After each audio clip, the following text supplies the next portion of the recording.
क्योंकि रीवा एक स्टेट थी और मशहूर स्टेट थी, तो हमारे बाबू का नहीं धर्म पे हम सब कुर्बान है और हम सब ज़मीन छोड़ देंगे, वहाँ कमा खा लेंगे, कोई दिक्कत नहीं, लेकिन धर्म नहीं छोड़ेंगे। सिंधी समाज से आते हैं जी, लेकिन आपने सिख धर्म का पालन किया हुआ है, इसके पीछे का क्या ऐसा उस समय का वातावरण रहा और किस कारण से आपने सिखिज्म को फॉलो करना चालू किया? एक संत थे और बहुत पहुँचे हुए संत थे, वो सिख थे।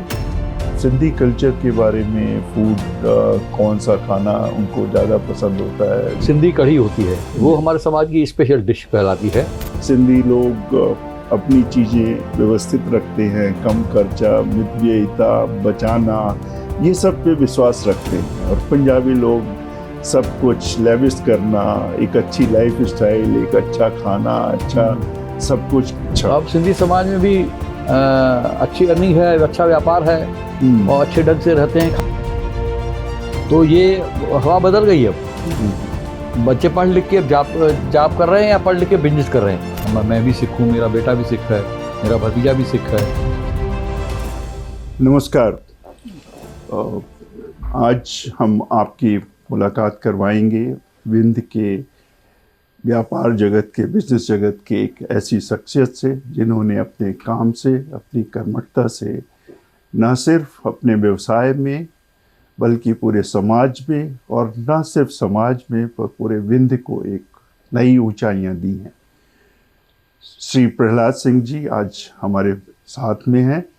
विंध्य फर्स्ट के सभी लोगों को उनसे बात करके, उनकी बातों को समझ के, सुन के बहुत अच्छा लगेगा। नमस्कार प्रहलाद। नमस्कार प्रहलाद जी, आप हमें बताएं कि आपको, आपके जो फोर फादर यहाँ आए रीवा में, तो ये किस सन की बात है, कब की बात है और कैसे कैसे उन लोगों का यहाँ आना हुआ? सीधे वो सिंध से यहाँ आए कि बीच में कहीं और उनका ठिकाना रहा और फिर यहाँ आए, और कैसे व्यवसाय वगैरह यहाँ चालू किया? जैसा कि हम आपको जानकारी दें कि हमारे पिताजी सिख थे, हम भी सिख हैं, और उस समय जब पार्टीशन हुआ भारत पाक विभाजन का, तो सबसे ज़्यादा जो उस समय सबको मालूम है कि कितनी मार काट हुई। जो वहाँ से लौट रहे थे, सिंध से आ रहे थे भारत की तरफ, और यहाँ इधर से जा रहे थे जात और धर्म के आधार पे पाकिस्तान की तरफ, उसमें बहुत मारकाट हुई और विशेष रूप से सिखों से ज़्यादा मारकाट हुई। इसलिए हमारे मदर और हमारे अंकल फैमिली बाइट शिप आए, और हमारे फादर जो थे बाइट सिखों की ट्रेन में स्पेशल आए, जो कि मिलिट्री के प्रोटेक्शन में आई। फिर कुछ टाइम हम कोटा में पैदा हुए, और फिर उसके बाद हम लोग रीवा चले आए। बिजनेस हमारा रीवा में था, घर हमारा सतना में था, क्योंकि हमारे बाउरी के मामा के लड़के वगैरह सब परिवार सतना में थे, और हमारे कज़िन सब यहाँ, शंकर लाइड और सब लोग कज़िन हैं, वो यहीं थे। तो जब हम लोग कोटा में थे तो हमारे बाबूजी ने किसी से पूछा कि हमको ऐसा कुछ पता लगा कि भाई कोई ऐसा पीसफुल बेल्ट ऐसा है जहाँ मतलब जाति धर्म लफड़ों से दूर रहें थोड़ा सा। तो किसी ने बताया, क्योंकि रीवा एक स्टेट थी और मशहूर स्टेट थी, तो ये बताया कि आप रीवा स्टेट में जाइए, वहाँ के जो राजा हैं सख्त हैं और धर्मनिरपेक्ष हैं, वहाँ कोई भी ऐसी कोई न्यूसेंस नहीं है, और वहाँ सब मिल के रहते हैं। वहाँ जो एक हिंदू मुस्लिम का और ये बातें वहाँ नहीं है, और वहाँ कोई दिक्कत नहीं आएगी, आप वहाँ जैसा चाहते हैं वैसा ही वहाँ रहेगा। तो उनके जो हमारे मित्र थे बाबूजी के, उनके कहने पे हम लोग रीवा आ गए। और सचमुच रीवा स्टेट एक ऐसी स्टेट थी, जब हम लोग पता चला, भले रीवा स्टेट पिछड़ी हुई थी लेकिन यहाँ का शासन प्रशासन बहुत ही सख्त था, और यहाँ न्यूसेंस वाला कोई चांस किसी को नहीं था। और सतना भी उस स्टेट के अंडर में था, और महाराज गुलाब सिंह जी थे उस ज़माने में, इसके हेड थे, राजा थे। तो उन्होंने सबको बराबरी से रखा, और यहाँ कभी कोई हमको दिक्कत नहीं आई। हमारी पढ़ाई लिखाई सतना में हुई, कि हमारी फैमिली वहाँ थी, लेकिन हम फिर जब बड़े हुए, शादी उसके बाद हम यहाँ आ गए। लेकिन हमारे बाबूजी बिजनेस के रूप में 1953 से रीवा में थे, और बड़े सुकून से रहे। और मुझे बड़ी खुशी होती है कि मैं भाग्यशाली, हमारे पिताजी ने बड़ी सोच के साथ रीवा आए, ये सतना में हम लोग रहने लगे। जो हालात हम आज देख रहे हैं, तो सोचते हैं कि हमारे बाबूजी का कितना अच्छा निर्णय था कि एक अच्छी जगह पहुँचे जहाँ सचमुच धर्मनिरपेक्षता थी। आप देखेंगे किला के पास बिशिया पूरा मुस्लिम एरिया है, घोघर है, लेकिन यहाँ जो एक भाईचारे की भावना है वो कहीं देखने को ही नहीं मिलती है। और जो बाहर से लोग रीवा आते हैं या विंध्य क्षेत्र में आते हैं फिर यहीं सेटल हो जाते, बाहर नहीं जाते। ये बड़ी हमारे हम उसके लिए राज परिवार के बहुत उसके लिए शुक्रगुजार हैं कि हमको शरण दिया और हमें यहाँ पूरा सिंधी समाज सेटल हुआ और बड़े अच्छे ढंग से रीवा में रह रहा है। और बिल्कुल जैसे कहते हैं कि वो गंगा जमुनी संस्कृति वो रीवा में देखने को मिलती है, एक मिसाल है रीवा। प्रहलाद जी ये बताएं कि पहले तो आपके बाबूजी का नाम क्या था और फिर जब वो यहाँ आए तो क्या व्यवसाय करते थे और किस तरह से बाबूजी को आपने प्रगति करते हुए देखा, फिर आपने किस तरह से उनके व्यवसाय को आगे बढ़ाया और किस तरह से प्रयाग बस सर्विस की स्थापना हुई और आगे आपने कैसे क्या क्या किया, उसके बारे में थोड़ी जानकारी दें। जब ये भारत पाक विभाजन का माहौल चल रहा था तो बाबूजी समझ गए थे कि अब हमको सिंध छोड़ना ही पड़ेगा जी। धर्म बचाना है और हमको बाकी किसी धन संपत्ति से मतलब नहीं है, हमको फिर कमा लेंगे। तो वहीं से हमारे बाबूजी ने एक आरा मशीन थी, वो इंग्लैंड की थी, वहीं से बुक कराया था।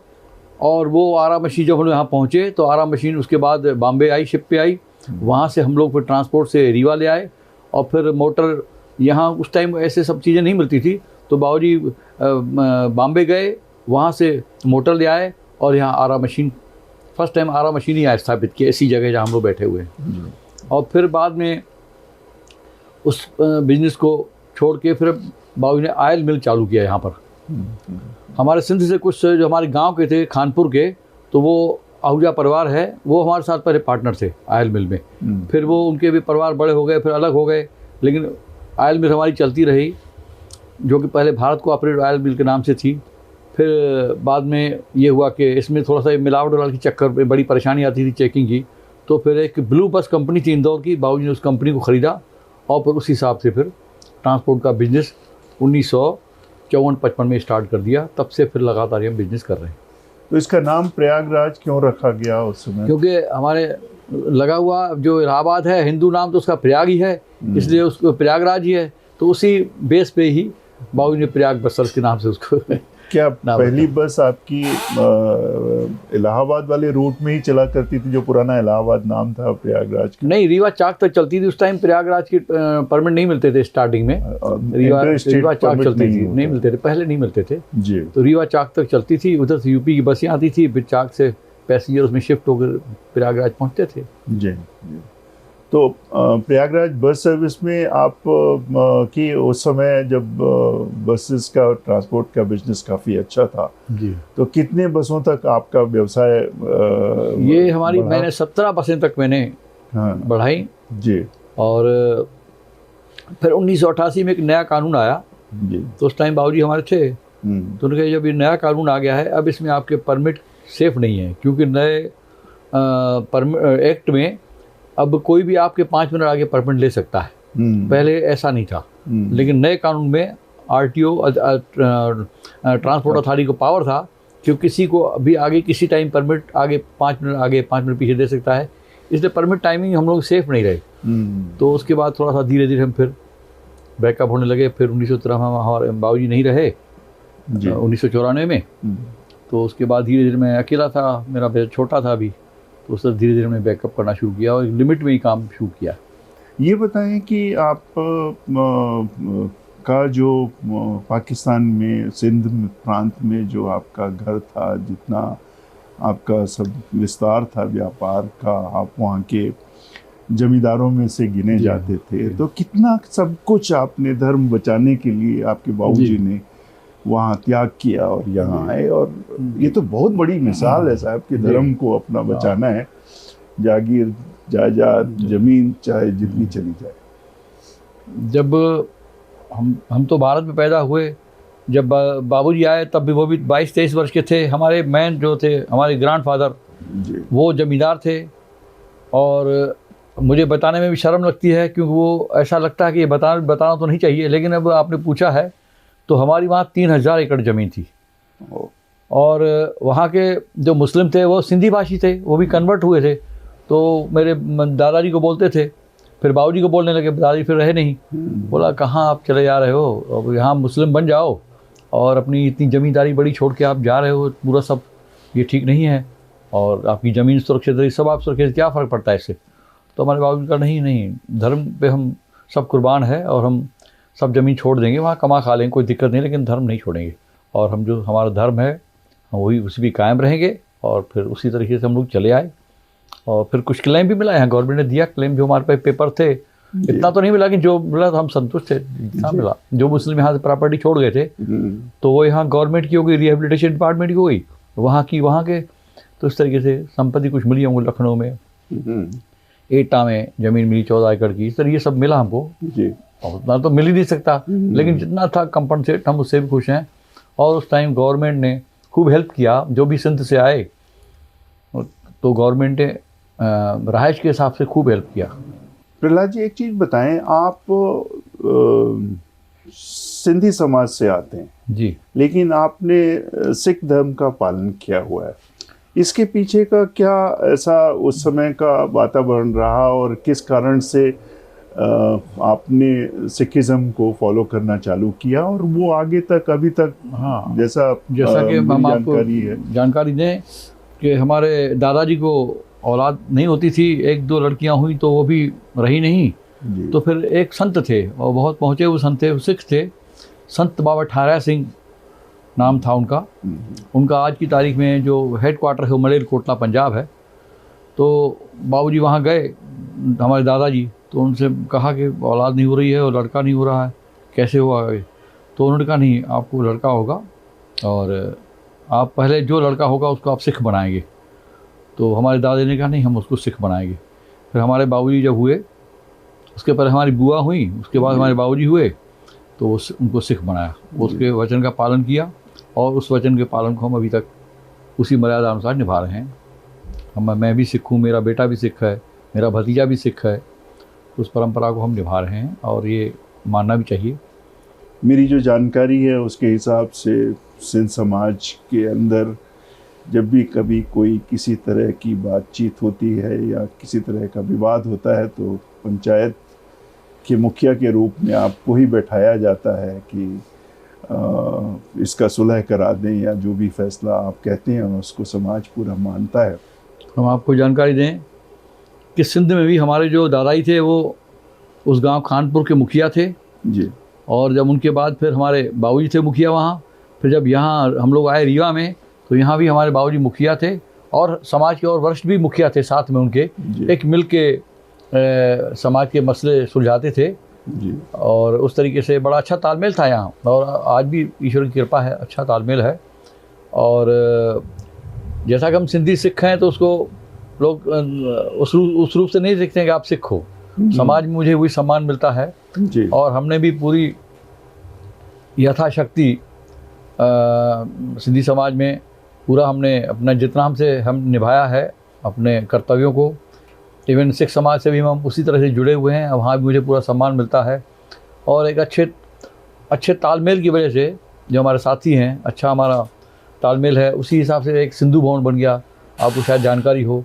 और एक सिंधु भवन, मुझे तो बड़ा गर्व होता है कि इस प्रकार का सिंधु भवन अभी मध्य प्रदेश में नहीं है जो यहाँ पर जिस हाल है। जो बाहर के लोग आते हैं जब सिंधु भवन देखते हैं तब उनको बड़ी खुशी होती है कि एक ऐसी चीज़ बन गई और हम सबको देते हैं। तो उस हिसाब से भी सबका मान होता है, हमारा ही मान होता है, समाज का भी होता है, सिख समाज का भी होता है। और मैं आपको जानकारी दे दूँ 2 वाक़यात। एक तो बाढ़ के टाइम में यहाँ जो माहौल था कि जो नदी किनारे लोग थे। किस साल की बात है ये 2016 की बात है जी। तो मतलब रहने के लिए दिक्कत थी, खाने की दिक्कत थी, खाना कहाँ वानी कैसे डिस्ट्रीब्यूशन हो। तो उस हिसाब से पूरा खाना वगैरह का डिस्ट्रीब्यूशन जो था सिंधु भवन से होता था। अभी जो कोविड का आया तो कोविड के टाइम में लोग हॉस्पिटल इंजेक्शन लगवाने में डरते थे कि कहीं हमको कोविड ना हो जाए। तो फिर मतलब जिला अस्पताल ने और संजय हॉस्पिटल ने ये व्यवस्था की कि इसकी जो व्यवस्था है सिंधु भवन में की जाए और लोग कोविड का इंजेक्शन सिंधु भवन में लगा रहे हैं। तो बड़ी खुशी होती है। उस ज़माने में उस टाइम में 72,000 कोविड के इंजेक्शन सिंधु भवन में लगे। बहुत बड़ी बात। अधिकारी परिवार सब वहीं आते थे, हॉस्पिटल जाते नहीं, डरते थे कि वहाँ कोविड के पेशेंट हैं, तो उस तरीके से वहाँ। तो सिंधु भवन के निर्माण में कितना पैसा खर्च किया गया और ये इसका कलेक्शन और कैसे सिंधु हुआ? भवन के निर्माण में करीब करीब कितने कमरे हैं उसमें? उसमें 2 भवन हैं, एक मिनी सिंधु भवन है। पहले स्टार्टिंग में हमने मिनी सिंधु बनवाया जी, जो फंड आता गया, तो उसमें नीचे पूरा ये पेंट्री है, पूरा खाना बनता है, 2400 फुट का है नीचे, और ऊपर हॉल है बीच में, फिर ऊपर 6 कमरे हैं, सब अटैच वाले, और बड़े कमरे हैं वो। फिर और 12,000 फुट का ये है, क्या नाम है, रिसेप्शन ग्राउंड है जी। और उसके बाद हमने जो इधर बनाया वो 5,000 फुट का एक हॉल ही बनाया हमने, 40 बाई 124 फुट का, और एक गलियारा बना दिया। ऊपर 18 कमरे हैं, एक ऊपर 1500 फुट का हॉल है। तो तकरीबन कितना खर्चा हुआ है इस पूरे कंस्ट्रक्शन में? इसमें करीब करीब, हाँ, अरे धीरे धीरे बनता गया, क्योंकि उसको हो गए करीब करीब 15 साल हो रहे हैं जी। तो इसमें करीब करीब सब लोग, अच्छा रीवा के सब लोगों ने सहयोग किया, हम बाहर नहीं गए किसी कलेक्शन, किसी सब समाज के लोगों ने कलेक्शन दिया, और उसमें करीब समाज के बाहर वालों ने कलेक्शन में कोई हमने किसी से मांगा ही नहीं, समाज के लोग ही देते रहे। और इस तरीके से करीब करीब लगते लगते आज करीब 3.5-4 करोड़ रुपए धीरे धीरे खर्च होते चले गए, अच्छी चीज़ बन गई। और वहाँ हमारे समाज का जो हमारे इष्ट देव हैं वो झूलेलाल साईं हैं, वही बगल में मंदिर बन गया है, बहुत अच्छा सुंदर, छोटा सा बहुत सुंदर है, और एक भव्य मंदिर बन गया। आपके साथ प्रहलाद जी एक बड़ी अच्छी बात है कि आप सिख भी हो और सिंधी भी हो जी, और इन दोनों कम्युनिटीज़ का आपस में अगर इनका कल्चरल वो देखा जाए तो उसमें कुछ मिलता भी है और बहुत कुछ नहीं भी मिलता है। जैसे सिंधी लोग अपनी चीज़ें व्यवस्थित रखते हैं, कम खर्चा, मितव्ययिता, बचाना, ये सब पे विश्वास रखते हैं, और पंजाबी लोग सब कुछ लेविश करना, एक अच्छी लाइफ स्टाइल, एक अच्छा खाना, अच्छा सब कुछ करना, थोड़ा सा अगर कहें तो पंजाबियत उसमें उनके उसमें। लेकिन अब ये चेंज आ गया बहुत। अच्छा, अब सिंधी समाज में भी अच्छी अर्निंग है, अच्छा व्यापार है, और अच्छे ढंग से रहते हैं, खाते हैं, अच्छे ढंग से रहते हैं, और एजुकेशन में भी बहुत। अब हमने एक आपको जानकारी नहीं दी, एक हमने बच्चों के लिए एक हर साल हम उसको अवार्ड देते हैं और भारतीय सिंधु सभा के माध्यम से, नर्सरी से लेकर हायर एजुकेशन यूनिवर्सिटी तक कि जो भी मार्क्स के मानदंड हैं फर्स्ट डिवीज़न के, वो आते हैं, हमको सबको अवार्ड देते हैं। और उससे एक फ़ायदा मिला है कि हमारे बच्चे चाहे बच्चियां तो और ज़्यादा हायर एजुकेशन में आ गए हैं। अच्छा, यहाँ से 5, 6 या 7 लड़के या लड़कियाँ डॉक्टर बन गए हैं, और 6-7 बच्चे CA बन गए हैं, बल्कि और ज़्यादा CA बन गए हैं, और कुछ गवर्नमेंट जॉब में आ गए हैं, और कुछ बाहर जॉब कर रहे हैं अच्छी हायर एजुकेशन के बाद। तो ये हवा बदल गई अब, बच्चे पढ़ लिख के जॉब कर रहे हैं या पढ़ लिख के बिजनेस कर रहे हैं। थोड़ा सा हमें सिंधी कल्चर के बारे में, फूड कौन सा खाना उनको ज़्यादा पसंद होता है शादी में, या जब सेलिब्रेशन होता है तो किस तरह की चीज़ें वो ज़्यादा बनाते हैं, खिलाते हैं, ज़रूर बनता है उनके यहाँ, उसके बारे में भी थोड़ा बहुत। कुछ हमारी कुछ स्पेशल डिश भी होती हैं कई मौके पे।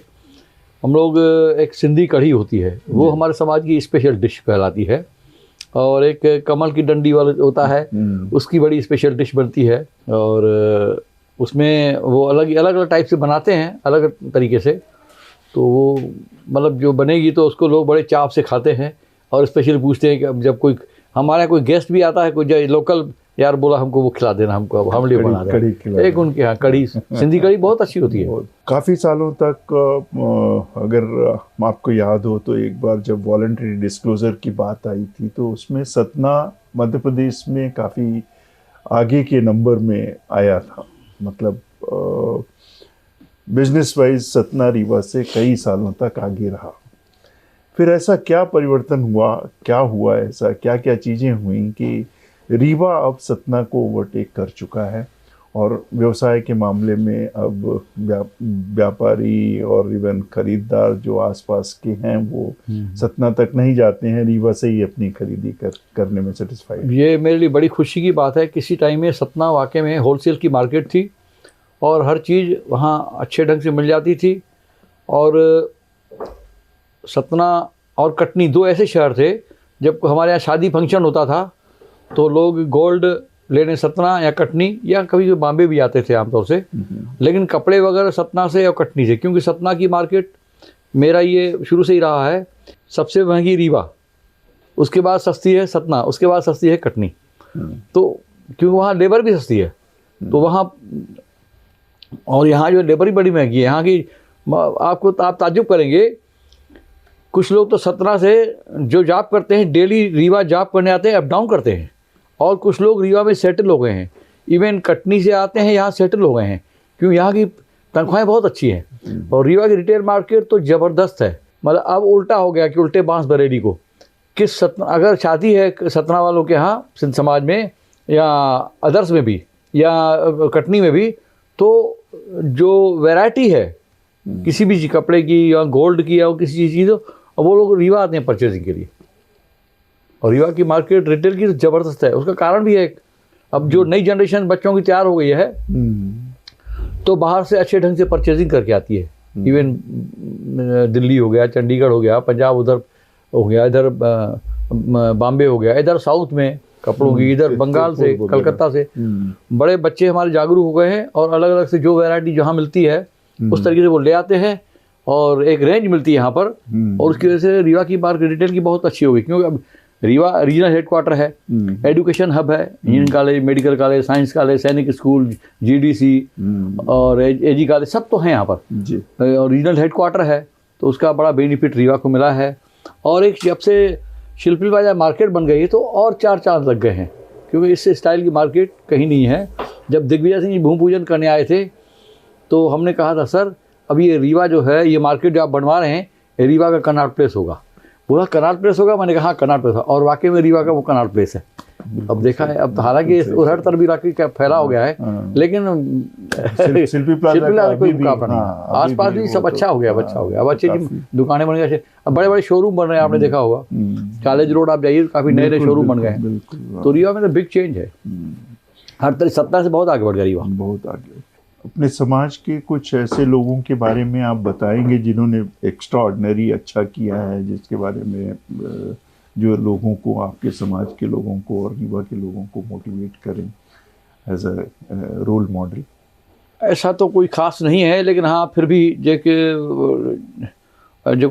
एक नई जो सोच होती है कुछ बच्चों में, वो कर रहे हैं कि वो दिखा रहे हैं कि अपना टैलेंट दिखा रहे हैं। जैसे नए नए शोरूम जो बने हैं, ये एक मिसाल है। देखिए, बहुत से पुराने यहाँ पुश्तैनी जो लोग यहाँ रहते थे, वो उस टाइप का काम नहीं कर पाए जितना हमारे समाज के लोगों ने काम किया। और अब आपने देखा वो टाइटन का शोरूम देख लीजिए, गोल्ड का भी, तनिष्क का भी और टाइटन का वॉच का भी। और उधर ये कैरेट लेन भी चालू किया, हाँ कैरेट लेन भी चालू किया। हाँ, तो इस तरीके से नए नए शोरूम जो खुल रहे हैं, ये पहले कहाँ थे रीवा में इस टाइप के। ये सब हमारे नौजवान बच्चों ने नई एक सोच डेवलप की है, नए नए शोरूम बना रहे हैं एक, तो उसका एक इम्प्रेशन तो है ही है रीवा में कि इतने बड़े बड़े शोरूम। बाहर के आदमी, हम आप तो डेली देखते हैं, जब बाहर के जो लोग लाते हैं 10 साल बाद आए, 5 साल 8 साल बाद आए, तो वो देख के चौंक जाते हैं, अरे रीवा, ये रीवा और कोई रीवा। जैसे एजुकेशन में मैं उस दिन बिलाबोंग स्कूल में था, आशीष ने इतना हिम्मत किया, इतना महंगा स्कूल, इतनी ज़्यादा फीस वाला स्कूल और इतना सब व्यवस्थित कार्यक्रम। मतलब पहले तो पूरा व्यवसाय ही सिंधी समाज का ट्रेडिंग से ज़्यादातर सीमित था, लेकिन अब उसके बाहर, बहुत ज़्यादा बाहर और ऐसे सब व्यवसाय में भी सक्सेसफुली काम। बिलाबोंग तो एक मिसाल है, और मैं तो काकवानी फरमान को, उनको आशीष को बधाई दूंगा, उनके पूरे उनके पेरेंट्स को भी, कि इस एक नई मिसाल उन्होंने कायम कर दिया है एजुकेशन में भी, और बहुत अच्छा स्टैंडर्ड है। और जैसा बाहर बच्चों को पढ़ने के लिए भेजते हैं, उसको बाहर भेजने की ज़रूरत नहीं है, यही सब व्यवस्थाएं हैं एजुकेशन की। और ये नई जो उन्होंने सोच डेवलप की है, उसका हमारे इस क्षेत्र, जैसे इसके पहले के जितने भी स्कूल यहाँ पे हैं जो काफ़ी अच्छा कर रहे हैं, तो थोड़ा सा वो ज्योति स्कूल और वो वाले थे, वो तो काफ़ी पहले आ गए थे, और क्रिश्चियनिटी का, मिशनरी का और उन सब का तो पहले से रोल रहा ही है एजुकेशन में। उसके अलावा बाकी सब स्कूल यहाँ के जो लोकलाइट थे उन्हीं के रहे। हाँ हाँ। अब एक ऐसी छलांग लगाई है कि ना, वो तो बिलासबांग तो हाँ, हमारे लिए बड़े गर्व की बात है, काफी और बड़ा बहुत अच्छी चीज़ बनाई है जी। और जो 2-3 अच्छे स्कूल हैं मैं उसमें भी उनको आगे मानता हूँ। इतना अच्छा उनका स्टैंडर्ड है पढ़ाई का है। और पहले तो लोग सोचते थे कि क्या होगा क्या होगा, लेकिन अब तो लोग बच्चों को ज़्यादातर बिलासबांग में जो भी थोड़ा संपन्न है या अफोर्ड कर सकता है तो वो सीधे बच्चों को बिलासबांग में एडमिशन करवाता है। बिल्कुल। आपके समाज के और रीवा के जो बाकी व्यवसायी लोग हैं उनको किस तरह की आप एडवाइस देंगे, किस तरह का व्यवसाय में बिहेवियर होना चाहिए, कमिटमेंट होना चाहिए, क्या लगन शिद्दत होनी चाहिए जिससे वो सब और प्रोग्रेस करें और रीवा का नाम और विंध्य का नाम और हमारे लिए बड़ी खुशी की बात है जो हमारे जो साथी हैं, व्यवसायी साथी हैं, और जो उनकी जो नई जनरेशन आई है वो बहुत टैलेंटेड है। उनको बहुत समझाने की ज़रूरत नहीं है, वो इतना नई सोच के हिसाब से आगे काम बढ़ा रहे हैं। और आपने देखा होगा चाहे इंडस्ट्रीज़ में भी एक जो फ्लोर मिल है, अभी हमारे शंकर कृष्णानी जी हैं वो अभी देख रहे हैं, ये भी एक ऐसी फ्लोर मिल अभी रीवा में नहीं है। हाँ, राइस मिल है, हमारे 2-3 लोग ग्रुप लोग, एक आहूजा जी हैं और 2-3 लोग मिल के जो वो राइस मिल खोला है, बहुत बड़ा प्रोजेक्ट है, बड़ा प्लांट है। इस तरीके से धीरे धीरे वो इंडस्ट्रीज में भी आगे आ रहे हैं और नई सोच के साथ आ रहे हैं कि नहीं हमको सिर्फ ये किराना कपड़ा वाला काम नहीं करना है, इंडस्ट्री में भी आगे बढ़ना है। और बढ़ रहे हैं और रिस्पांस अच्छा मिल रहा है। तो नई जनरेशन जो है, अब बच्चे पढ़ लिख के अब उसको अच्छा उनमें अब टैलेंट है। तो हमारे शंकर कृष्णानी के 2 बच्चे पढ़ के आए हैं और फ्लोर मिल संभाले हैं, बड़े अच्छे बड़े पढ़े लिखे, और बॉम्बे में कहीं एजुकेशन उनकी रही, आए हैं संभाल रहे हैं। एक थोड़ा यूनिक सोच तो आई है कि हमें सिर्फ ये कपड़ा किराना भर नहीं करना है, थोड़ा सा और आगे कुछ जंप मारें, इंडस्ट्रीज में आगे बढ़ें। तो ईश्वर चाहेगा, सबके ऊपर कृपा करेगा तो अच्छा रहेगा। प्रहलाद जी, आप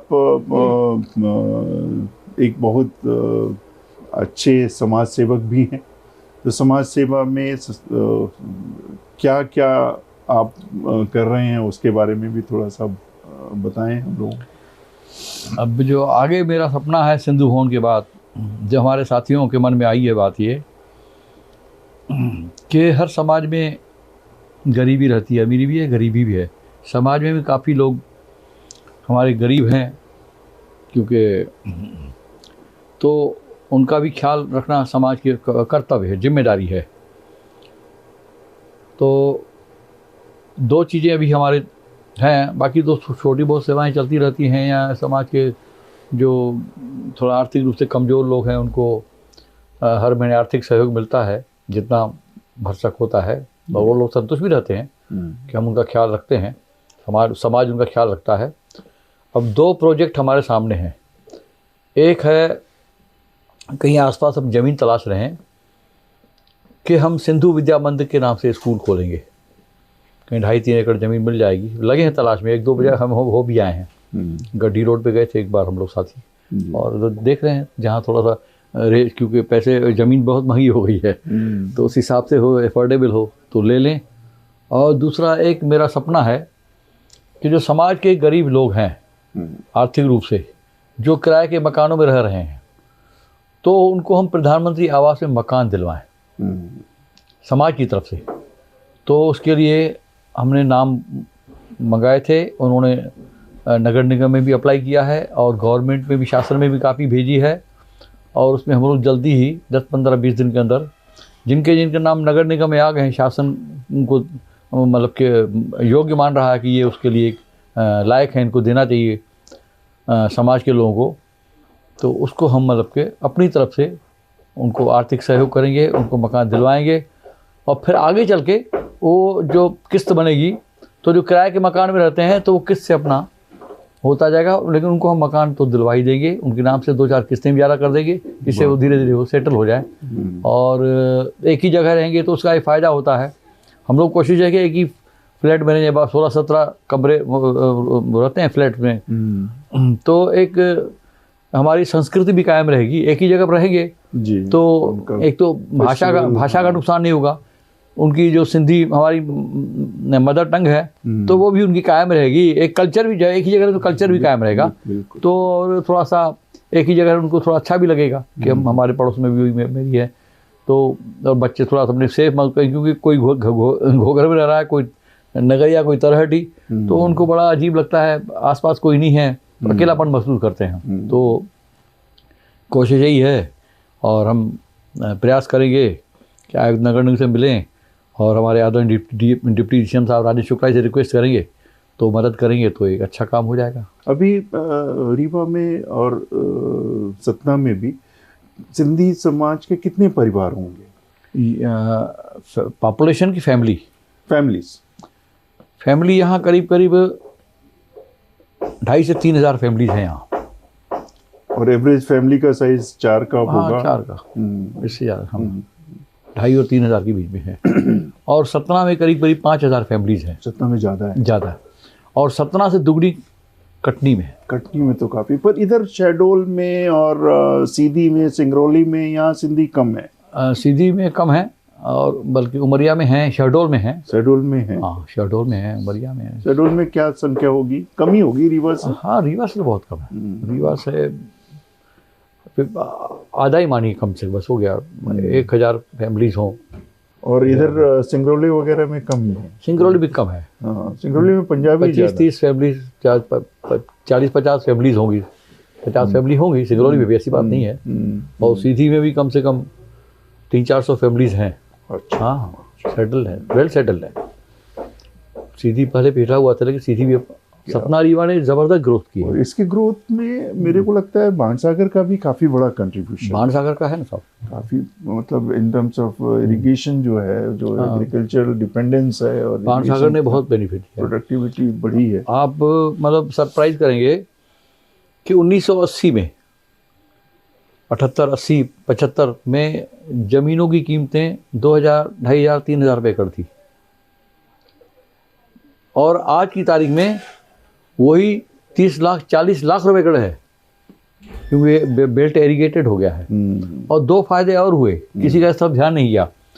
1980 में जब कुंवर साहब मुख्यमंत्री बने, उस टाइम यहाँ बेरोजगारी बहुत थी।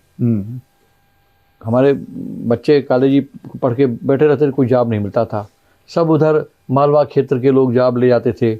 लेकिन कुंवर साहब ने इसको बड़ी बारीकी से चुपचाप काम किया, हल्ला नहीं किया, और वो बच्चों को जॉब में लेते गए, पुलिस में, टीचिंग में, जहाँ जैसा हुआ उनको लेते गए। उसका बड़ा बेनिफिट मिला।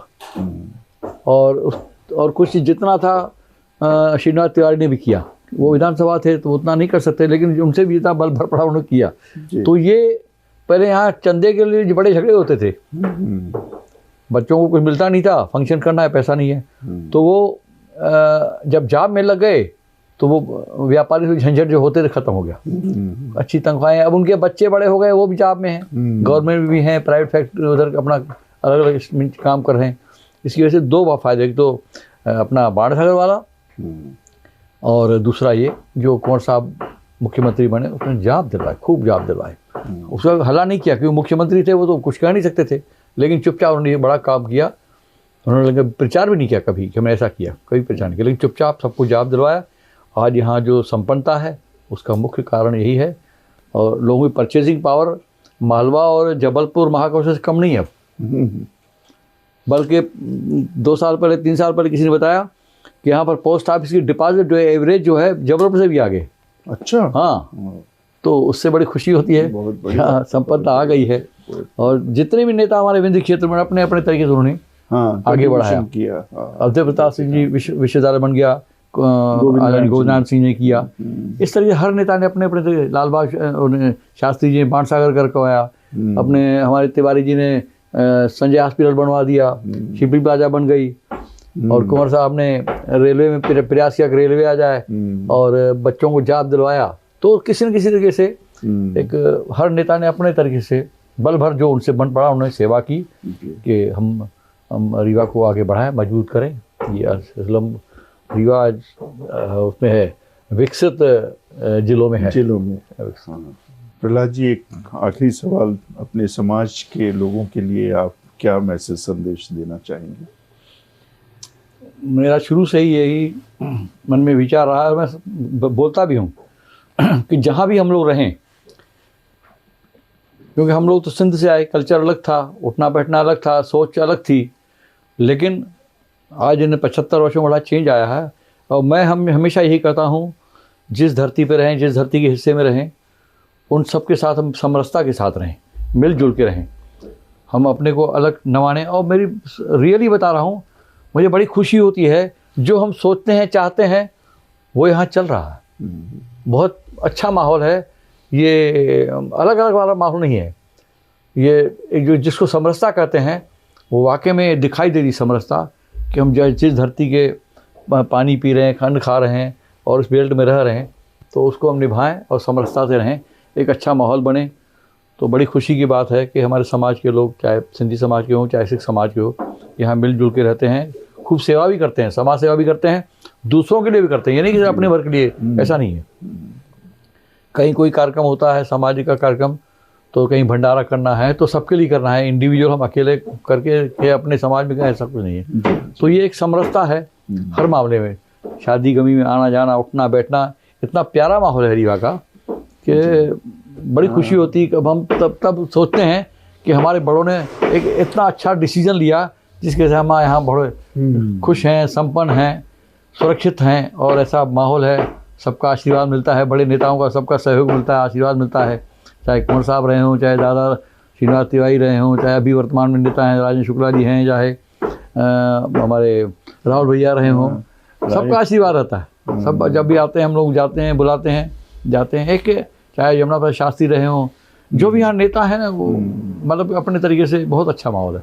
बड़ी खुशी होती है कि हम एक अच्छे स्थान पे पहुँचे हैं, ये बड़ों की सूझ थी और उनके सूझबूझ से हम लोग यहाँ खुश हैं, और आगे भी ऐसे ही चलता रहे। हम यही से ईश्वर प्रार्थना करते हैं कि ऐसी समझता बनी रहे। धन्यवाद प्रहलाद जी, काफ़ी अच्छा लगा बातचीत करके आपसे। धन्यवाद साहब। जी।